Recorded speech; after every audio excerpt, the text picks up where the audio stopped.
Assalamualaikum warahmatullahi wabarakatuh. Shalom, Om Swastiastu, Namo Buddhaya, salam kebajikan. Salam sejahtera bagi kita semua. Perkenalkan, nama saya adalah Dr. Uturestantik SEMSC. Saya adalah dosen tetap pada program studi S1 Manajemen serta Ketua Program Studi Magister Manajemen Koperasi Pascasarjana Universitas Cendrawasih. Pada kesempatan ini izinkanlah saya untuk memaparkan pernyataan diri dalam unjuk kerja Tridharma Perguruan Tinggi atau PDD UKT-PT dalam bidang pengajaran. Adapun mata kuliah yang saya ampu selama menjadi dosen tetap program studi S1 Manajemen serta program studi Magister Manajemen Koperasi Universitas Cendrawasih yaitu dasar-dasar pemasaran, e-commerce, manajemen pemasaran internasional, manajemen strategik, pemasaran strategik, pengantar bisnis, pengantar manajemen, perilaku konsumen, publikasi ilmiah, riset pasar, riset pemasaran, statistik manajemen dan perusahaan 1, 2, skripsi dan tesis. Di sini saya akan menjelaskan salah satu mata kuliah yang saya ampu, yaitu perilaku konsumen yang merupakan salah satu mata kuliah konsentrasi pemasaran dengan bobot 3 SKS. Dalam memaparkan mata kuliah ini di kelas, saya mengaplikasikannya dengan menempatkan sistem DIA atau Delivery, Interaction, and Assessment. Pada bagian delivery, saya akan menjelaskan mengenai deskripsi mata kuliah, capaian pembelajaran mata kuliah, serta materi pembelajaran. Pada bagian interaction, saya akan menjelaskan mengenai model pembelajaran, metode pembelajaran, dan proses interaksi belajar di kelas. Dan yang terakhir pada bagian assessment, saya akan menjelaskan mengenai sistem penilaian yang saya terapkan sesuai kontrak kuliah dan RPS. Pada mata kuliah ini, mahasiswa akan mempelajari kerangka perilaku konsumen termasuk faktor internal seperti motivasi, persepsi, sikap, dan kepribadian, dan eksternal seperti budaya, subbudaya, kelompok sosial, dan situasional yang mempengaruhi keputusan pembelian. Selain itu, mahasiswa dilatih menganalisis pengaruh budaya, demografi, dan psikologi konsumen, serta mengembangkan keterampilan dalam menyusun survei dan merancang strategi pemasaran yang sesuai dengan karakteristik segmen pasar. Adapun capaian pembelajaran mata kuliah perilaku konsumen terdiri dari 4 kompetensi utama. Pertama, mahasiswa mampu menjelaskan kerangka konseptual perilaku konsumen yang melibatkan faktor internal dan eksternal. Kedua, mahasiswa mampu menganalisis faktor psikologis, sosial, budaya, dan situasional yang mempengaruhi keputusan konsumen. Ketiga, mahasiswa dapat mengidentifikasi perilaku konsumen pada segmen pasar tertentu dan menyusun strategi pemasaran yang sesuai. Keempat, mahasiswa mampu mengkomunikasikan hasil analisis perilaku konsumen secara efektif dan etis. Keempat, CPMK tersebut diturunkan dalam 8 sub CPMK yang disusun secara sistematis dalam 16 pertemuan kelas. Ujian tengah semester dilaksanakan pada pertemuan ke-8 dan ujian akhir semester pada pertemuan ke-16. Materi pembelajaran dalam mata kuliah ini mencakup 8 pokok bahasan utama, yaitu konseptual perilaku konsumen dan keputusan pembelian, budaya demografi global, nilai-nilai diri, strategi pemasaran hijau, dan berbasis gender, segmentasi demografi dan stratifikasi sosial, subbudaya dan konsumen rumah tangga, grup preferensi dan difusi inovasi, proses psikologis dalam konsumsi, pengambilan keputusan dan evaluasi alternatif konsumen. Dalam menyampaikan materi ini, saya menggunakan bahan ajar dari beberapa sumber utama seperti buku Consumer Behavior karya Hawkins dan Mothersbaugh, buku perilaku konsumen karya Ujang Surmawar, manajemen pemasaran karya Kotler dan Keller, serta referensi jurnal internasional dan hasil penelitian saya sendiri terkait perilaku konsumen. Model pembelajaran yang saya terapkan adalah discovery learning, case study, project-based learning, dan small group discussion. Metode pembelajaran dilakukan dengan ceramah interaktif, diskusi kelas, dan presentasi. Proses interaksi dibangun secara 2 arah, yaitu antara dosen dan mahasiswa, serta antar mahasiswa, melalui paparan materi, sesi tanya jawab, dan diskusi kelompok. Sistem penilaian yang digunakan merujuk pada pedoman akademik universitas dengan komposisi sebagai berikut: sikap dan kehadiran 10%, tugas individu dan kelompok 20%, ujian tengah semester 30%, ujian akhir semester 40%. Rubrik penilaian dan pembagian tugas telah disampaikan di awal perkuliahan melalui kontrak kuliah dan RPS. Sebagai dokumentasi pelaksanaan, saya juga melampirkan video proses pembelajaran di kelas untuk materi proses pengambilan keputusan konsumen yang dikaitkan dengan pengambilan keputusan konsumen secara rasional dan emosional. Terima kasih. Baik, selamat pagi. Pagi. Semangat pagi. Semangat. Ya, pada pertemuan kali ini ya, kita akan membahas tentang perilaku konsumen. Ya. Pertemuan sebelumnya kita sudah membahas tentang definisi dari perilaku konsumen. Tapi saya ingin mengulang sedikit tentang definisi perilaku konsumen. Ya. Kemudian akan dilanjutkan bagaimana proses pengambilan keputusan konsumen. Kenapa pasar itu perlu memahami perilaku konsumen ini? Karena ketika pemasar itu mengetahui apa yang dibutuhkan konsumen, maka pemasar ini sudah berhasil 80% untuk menentukan ya, produk apa yang nantinya fit dengan preferensi konsumen. Jadi menurut Ujang Sumarwan tahun 2000, studi perilaku konsumen itu ada hal-hal ya, apa yang dibeli konsumen, what to buy. Lalu mengapa konsumen membeli? Jadi what, why, when, where, dan how often they buy it. Kira-kira produk apa yang kalian sering beli? Apa? Makanan. Apa? Makan apa? Salah satu. Iya kan? Yang sering dibeli produk ini. Kalau untuk barang kebutuhan sehari-hari seperti Parfum. Produk yang sering dibeli. Makanan. Selain makanan, sabun mandi. Ada yang beli sabun seminggu sekali? Ada. Sabun sasetan itu atau yang ukuran kecil, gitu kan? Nah, ternyata mereka juga menyesuaikan. Kenapa sih sabun cair itu ada yang ukuran yang besar? Besar itu biasanya buat yang kecil untuk apa? Traveling besar. Saat bepergian, kalian KKN, magang gitu ya, ke suatu daerah studi tour, belinya pasti yang kecil-kecil kan? Nah, fokus perilaku konsumen itu bagaimana individu membuat keputusan untuk menggunakan sumber dayanya. Nah, ini yang saya maksud adalah proses pengambilan keputusan konsumen. Perhatikan bagian paling bawah itu ada keterlibatan tinggi. Dimulai dari pengenalan kebutuhan, kemudian naik ke pencarian informasi, lalu evaluasi alternatif, pembelian, hasil, dan evaluasi. Pengenalan kebutuhan adalah saat di mana individu mengalami yang namanya masalah. Masalah apa? Masalah untuk memenuhi kebutuhannya. Misalnya apa? Lapar, itu kan masalah kan? Tetapi ternyata makan itu juga proses yang cukup rumit ya untuk sebagian individu ya. Menjadi rumit ketika apa? Ketika ada teman yang diajak gitu. Kenapa? Karena ini akan menggabungkan dua referensi. Jadi dalam situasi tertentu ternyata makanan itu menjadi keterlibatan tinggi. Apalagi kalau ajak pacar ya, mau makan apa? Terserah, gitu ya. Bingung akhirnya. Kalau saya sih gampang supaya tidak ada kata terserah. Jadi caranya adalah apa? Buat yang pria nih, kalau ngajak makan perempuan pasangannya, gitu ya.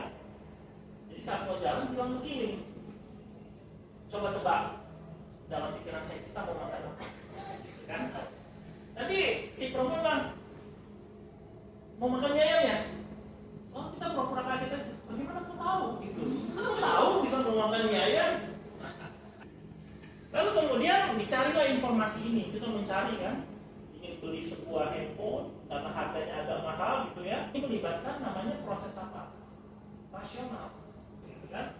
Nah setelah lihat, oh ternyata ketika saya beli proyektor ini, oh boleh juga nih, saya evaluasi, saya jadi, saya merasa saya beli proyektor ini value for money gitu ya, merasa worth it, nggak rugi saya beli proyektor ini gitu ya, ringan, kemudian ringkas, desainnya itu compact gitu ya, bahkan bisa sorot ke plafon misalnya kalau lagi sambil tiduran gitu ya, harganya juga murah gitu menurut saya. Oke, kita lanjut ya. Ini keterlibatan tinggi, ada proses yang 1, 2, 3, 4, 5, 6 proses yang harus dilalui. Nah, ketika keterlibatan rendah, karena sudah punya memori itu, ya, dia mulai dari pengenalan kebutuhan apa yang masalah tadi, gitu kan? Saya mau lapar, saya mau makan. Karena dia sudah tahu ada memori sebelumnya, mau makan apa, gitu ya. Terus masuk pembeliannya, artinya saya beli ini untuk apa, gitu ya? Kenapa, gitu kan? Ya tadi itu ya. Lalu setelah melakukan itu dia langsung beli hasil dan evaluasi. Kok tumbennya mie ayamnya kok nggak enak seperti biasanya, gitu kan? Karena kalian kan sedang evaluasi. Evaluasi itu selalu terjadi ketika seseorang selesai mengonsumsi produk atau bahkan sementara mengonsumsi produk tersebut.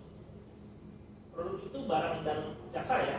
Jadi istilah produk itu saya gunakan untuk mencakup barang dan jasa. Atau ketika ke barbershop, gunting rambut, kayaknya ada yang kurang, gitu ya. Saya juga gitu kalau gunting rambut, kok kayak ada yang kurang, layanannya apa ya? Saya lupa dipijitin leher saya, enggak, saya lupa dipijitin.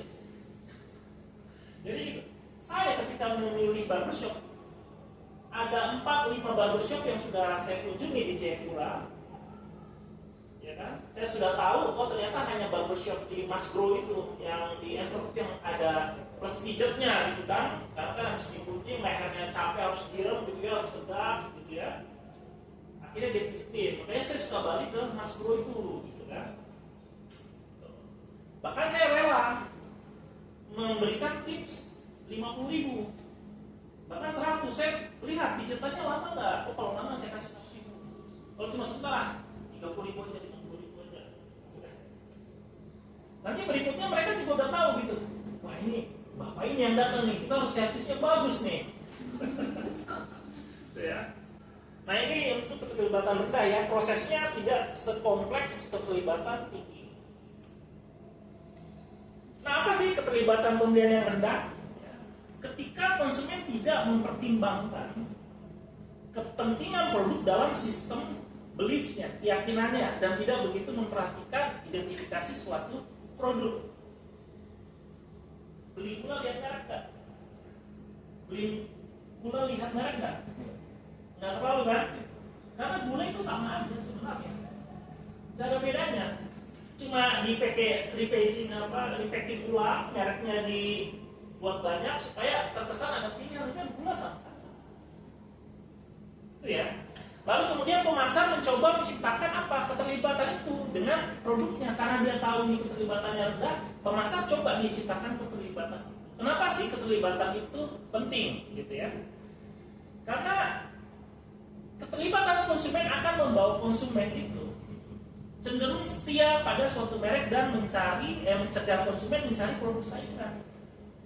Sebab kalau tidak ada keterlibatan, coba aja ya, ini ilustrasinya nih. Kalau di dalam hubungan antar manusia, pacaran serasa nggak pacaran, atau pacaran serasa teman, gitu ya.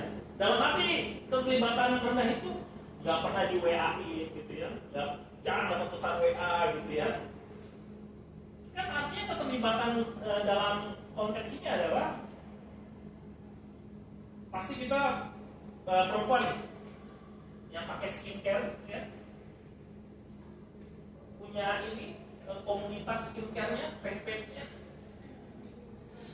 atau pernah like postingan, itu termasuk keterlibatan. Ketika dia like, komen, gitu ya, itu keterlibatan yang diciptakan oleh pemasar. Pemasar berusaha untuk menciptakan terjadinya keterlibatan itu, interaksi maksudnya ya. Lalu pemasar mencoba menciptakan keterlibatan dengan apa? Diferensiasi merek melalui pencari periklanan yang bisa mempengaruhi keputusan pembelian. Dibuatlah akhirnya Gulaku. Terus merek apa lagi? Gula apa itu? Selain Gulaku ada merek apa lagi itu? Gula Teguh, gitu kan? Sama aja sebenarnya, gitu kan? Nah, kemudian ini ada contoh. Nah, jadi ada serial untuk dewasa, ya. Pada mulanya produk dengan keterlibatan kenapa? Serial untuk dewasa. Dianggap, jadi ada serial bukan hanya untuk anak-anak, tapi ada untuk dewasa. Keterlibatannya sangat rendah. Konsumen dewasa cenderung membeli ya dia lihat nggak peduli mereknya apa kemasan, ya aturan yang penting selama isinya sereal ya ambil. Akhirnya perusahaan Kilog itu mulai menambah nilai, yaitu apa? Kandungan yang digunakan untuk komposisi sereal. Mungkin ada gizinya, tujuannya itu menambah nilai, menciptakan keterlibatan itu tadi. Nah, ini ada 3 teori dasar pemahaman tingkat pengambilan keputusan yang rendah. Yang pertama teori passive learning, kedua social judgment, ketiga elaboration likelihood model. Ya. Apa sih maksudnya ini? Nah, kalau di teori passive learning, gagasannya apa? Apa sih yang dari teori ini? Ketika keterlibatan konsumen rendah, maka pembelajaran bersifat pasif, bukan aktif dan rasional. Ini ya. Jadi konsumen tidak secara sadar mengevaluasi atau menganalisis pesan iklan. Bahkan kalian suka skip iklan kalau itu. Ya. Iklan hanya menjadi semacam stimulus latar belakang, gangguan, dianggap gangguan ini sebenarnya iklan. Kemudian apa? Exposure-nya berulang. Kenapa exposure-nya berulang? Karena kalian ini pasif, tidak aktif. Iklan itu kalian posisinya adalah pasif. Makanya selalu diulang berapa lapis ratusan, berapa lapis ratusan, sampai kalian pelan-pelan juga tahu ya produknya itu produk Ego gitu loh. Tapi isi atau desain visual iklannya mungkin kalian nggak ingat. Mungkin kalian udah nggak ingat skena scene-nya itu apa aja, adegan-adegan dalam iklan itu apa aja kalian nggak ingat. Tapi kalian cuma ingat berapa lapis ratusan itu cover Ego. Maka itu harus di exposure berulang, gitu ya. Konsumen tidak mengingat iklannya, tapi mereknya tersimpan dalam alam bawah sadar. Karena baru bangun tidur, tiba-tiba dengar iklan berapa lapis, ratusan, ini kayak nih. Ada 4 tipe perilaku konsumen. Proses keterlibatan tinggi dan proses keterlibatan rendah. Kok cuma 2 Pak? Iya, tapi maksudnya adalah dari proses keterlibatan tinggi itu ada 2, pengambilan keputusan yang kompleks dan kedua kesetiaan merek. Lalu yang keterlibatan rendah itu pengambilan keputusan terbatas dan inersia atau ini kebiasaan, ya. Seperti apa? Ketika pengambilan keputusan yang kompleks buying behavior, ada banyak pertimbangan yang dilalui oleh individu, konsumen. Karakteristiknya, konsumen benar-benar terlibat, pembelian bersifat penting, membutuhkan informasi lengkap, terjadi proses kognitif yang aktif dan rasional. Yaitu tadi ya, membeli mobil, membandingkan antara Toyota, Honda dan Hyundai. Lalu berikutnya adalah kesetiaan merek. Produk penting, tetapi pilihan antar merek tidak terlalu berbeda. Jadi keterlibatan tinggi plus perbedaan antar merek itu kecil ternyata. Konsumen cenderung berpegang pada satu merek yang sudah dipercaya. Nah, setelah membeli, konsumen mencari pembenaran untuk mendukung keputusan mereka. Beli tinta printer, beli asuransi misalnya ya. Sekalipun alternatifnya sudah tersedia, apakah seumur hidup kalian sampai tua nanti hanya untuk satu merek pasta gigi saja? Sayang sekali. Pernah ada yang belum ganti untuk pasta gigi? Sayang sekali. Dari opa, oma, bapak, opa, ya, pekoder terus gitu ya. Padahal ada banyak merek gitu loh. Tapi kenapa? Gitu kan? Lalu pengambilan keputusan terbatas nih, limited nih. Pembeliannya apa? Karakteristiknya apa? Rutin atau semi rutin dengan sedikit pencarian informasi. Konsumen tidak terlalu peduli atau hanya membeli berdasarkan apa yang digunakan. Ada evaluasi ringan tapi tidak mendalam. Beli pasta gigi, sabun ya. Atau bisa juga pengambilan keputusan terbatas itu terjadi saat situasi apa? Kalian biasa beli ini ya, beli pack misalnya, packnya apa? Sayur wangi, teh botol atau apa? Teh yang daun itu, yang suatu ketika habis, sahabat kalian datang ke rumah, sis, bro atau besti, bikinin teh dong. Nah ini limited nih, dia buru-buru pergi warung, tapi nggak ada teh yang dia biasa beli. Akhirnya apa? Jadi kayaknya oke ini sama-sama jasmine gitu ya, rasa aromanya itu sama-sama jasmine gitu ya. Ya sudah saya beli yang ada aja lah. Ini ada situasi di mana terjadi, bahkan di handphone pun juga terjadi. Ketika apa? Ketika handphone Samsung S22 Ultra saya tuh kecebur gitu ya, kecebur di air laut gitu, di pantai. Saya iseng lagi udah kecebur, saya cuci lagi di air keras gitu ya. Kan katanya anti air gitu ya, waterproof. Ternyata nggak ngehek dikit loh. Akhirnya apa? Karena butuh segera gitu ya. Butuh segera, sekalipun ini keterlibatannya tinggi ini sebenarnya. Akhirnya apa? Beli lagi. Tapi handphone untuk sementara apa? Pas saya cari oke handphone Motorola nih, harga 2 juta ya, 2.500.000 ya sudah lah, oke lah, yang penting ada lah gitu ya. Yang penting ada aja lah, beli aja dulu. Yang ini yang saat ini saya gunakan gitu ya, itu terbatas tuh pilihan itu. Ya. Evaluasi ringan tapi nggak terlalu mendalam. Kenapa? Karena saya butuh segera. Apa strategi pemasaran terhadap 4 tipe ini? Ketika perilaku konsumen itu pengambilan keputusan kompleks, strategi pemasaran yang dilakukan adalah edukasi produk, konten yang informatif, demo, bahkan testimoni arti. Demo apa? Ketika kalian beli handphone kan ada displaynya, sudah ada barang display. Kalian terserah kalian mau gunakan, bahkan barang itu kalau jatuh juga, lecet, kalian kayak disuruh ganti sebenarnya. Lalu kesetiaan merek itu apa? Bangun citra merek, garansi, memberikan garansi, lalu layanan konsisten.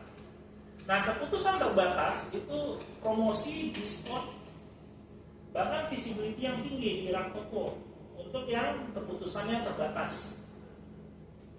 Lalu inersia, penempatan strategis, kemasan menarik, dan reminder iklan. Oke. Ada yang mau bertanya dulu? Tanya apa? Lainnya ini tantangan untuk produk baru. Oke, produk baru.